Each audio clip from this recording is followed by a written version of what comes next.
Ford S-Max on jo muutaman vuoden ajan markkinoilla ollut isomman luokan tila-auto.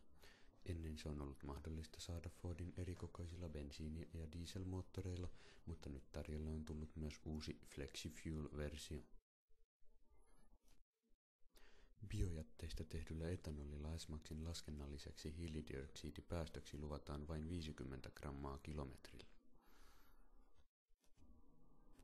S-Maxin hyviä puolia taksikäytössä ovat tavarat takatilat, mikä yhdistettynä pitkään takaoveen ja hieman normaalia korkeampaan istumakorkeuteen tarjoavat matkustajalle helpon sisäänpääsyn ajoneuvoon. S-Maxin tavaratilaan mahtuu vaivatta useampikin matkalaukku. Ja takoluukun alle mahtuu keskimittaista pidempikin seisomaan suorana. Testiauto oli varustettu business-paketilla, mikä pitää sisällään esimerkiksi nahkaverhoilut ja sähkösäätöiset istuimet sekä panoraamakattoikkunan.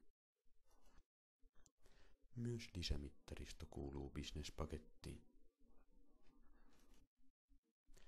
ST1-aseman Suomessa hiljattain lanseeraamaa bioetanolipohjaista RE85-polttoainetta käyttävän S-Maxin moottori on 2-litrainen ja 4-sylinterinen. Huipputehoa siinä on 145 hevosvoimaa. Moottori ja tankkaaminen tai auton käytettävyys eivät eroa bensamallista juuri mitenkään.